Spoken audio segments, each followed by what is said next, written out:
Well, now, graduates and ladies and gentlemen, it's now my great pleasure to introduce our occasional speaker, Mr. Andrew Buay. Andrew is Vice President for the Singtel Group's Corporate Sustainability and a talent coach to over 100 of the Optus future and emerging leaders. Prior to this, he held various senior positions across the Singtel Group in Singapore, Australia and the Philippines. And these include Chief Information Officer, Managing Director for Optus Technology and Products Division, and Managing Director of Optus Wholesale and Satellite Division. Andrew was the COO at Global Telecom in the Philippines from 2003 to 2007, and prior to that, Singtel Vice President, Consumer Marketing, CEO of Singnet and Multimedia Group. Andrew also started and ran Singtel Ventures, a 150 million technology investment fund. I now invite Andrew Buay to deliver the occasional address. Ladies and gentlemen, please welcome Andrew.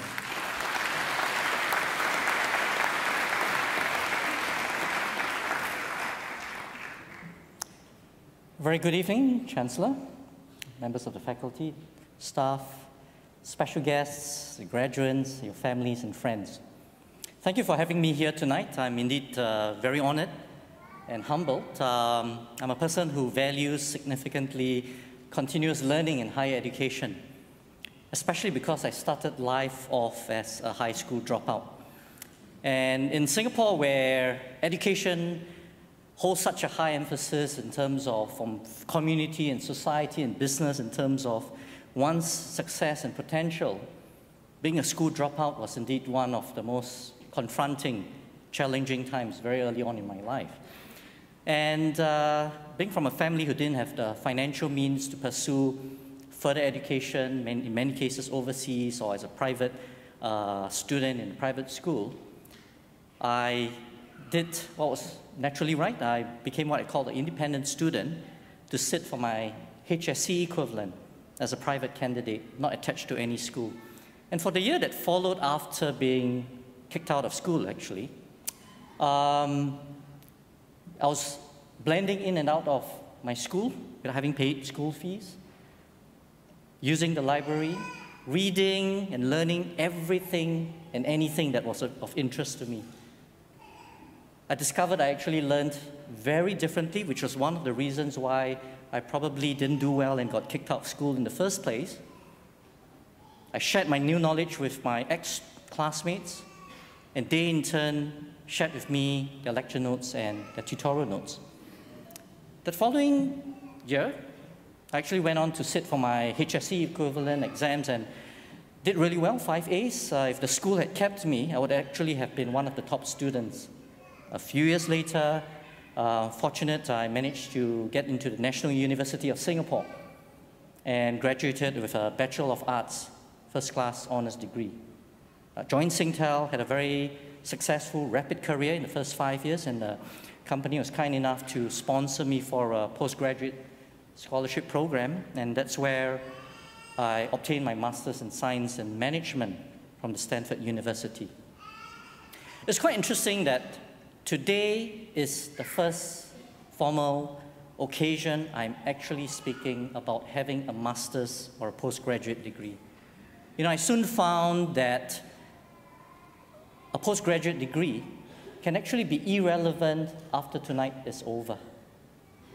I also soon realized that a postgraduate degree is not necessarily a badge of honor that you carry around and something that can necessarily make you successful. And I'll share with you 5 reasons why. And I'll take some poetic license to play around with, you know, the jargon that we'll be a bit more familiar with, and masters of business and administration and so forth. Firstly, it's not the degree or the postgraduate qualifications that you have that will make you successful. It is going to be how you now draw on this newfound insights and knowledge. And more importantly, with this newfound insights and knowledge, how do you approach everything differently? Whether it's about yourself as a person, as a leader, or if you're running a business, or when you face challenges and when you look at opportunities. Because it will be this different insights and different application that would drive that success and differentiate you. And what I found is if you fail to do this regularly and on a daily basis, the acumen and the knowledge that you have picked up over the many years, in some cases of effort to this degree, that acumen would soon be lost. And when you study something like a business degree or a management degree, it's one of those holistic, integrated subjects that you can either look at the subjects independently, but more importantly is how do you look at it integrated, be able to join the dots, apply that knowledge on an integrated business to everything that I mentioned. So the holism of the knowledge that you have, because business and organizations and society are not as black and white as finance and marketing and management. So that's the first issue, different insights and different application. The second area, the second reason why your degree could be irrelevant is how many of you have a master's in management tonight? Right? In this day and age, management is actually passé. Management implies bureaucracy. It implies I'm the boss and you are the staff. Businesses and organizations and social organizations are looking for leaders and leadership.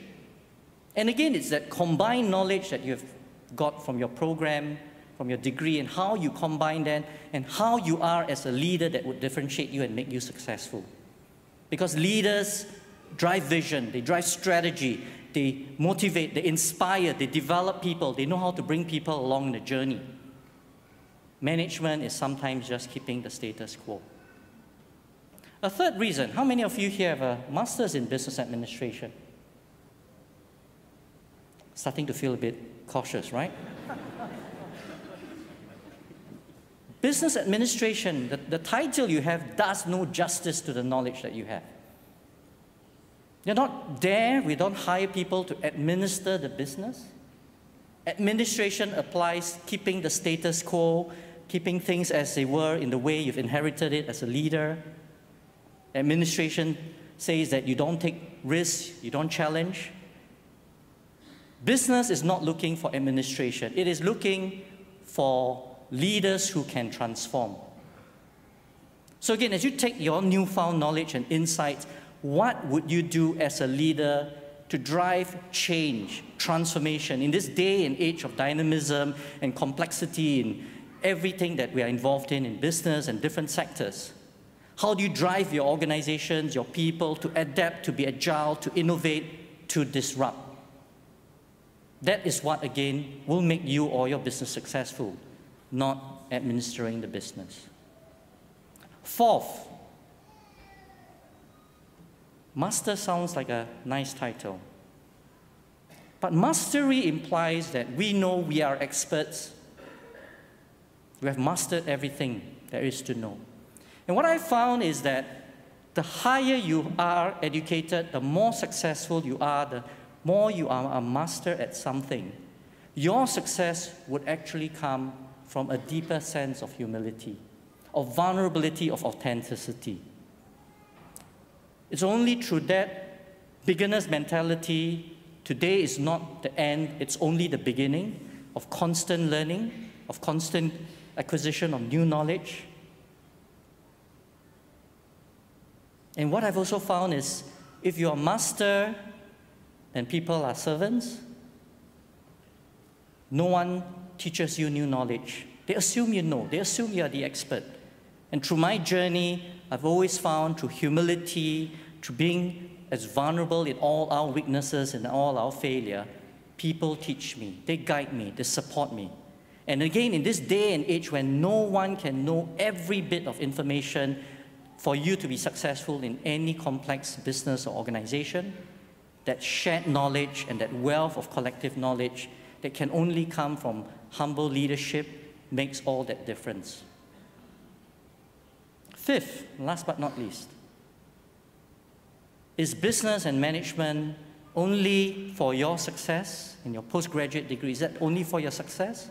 Is it only for the success of your business? Is it only for business to be profitable? Or does your knowledge and your acumen have a greater role? a greater good, whether that be a positive social outcome, a change in environmental outcome. We today talk about the triple bottom line leaders.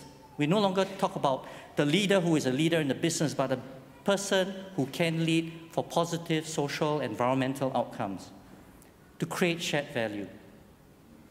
So you also got to think, what is the role of your knowledge? And how can you apply that to something of the greater good? So in summary, 5 points to remember. Turn your insights and knowledge to a different course of action. 2, it's from management to leadership. It's from business administration to business transformation. It's not about mastery, it's about humility, and it's about the greater good. Congratulations on tonight. You have a fantastic journey ahead. Thank you for having me tonight, and good luck, everyone. Thank you.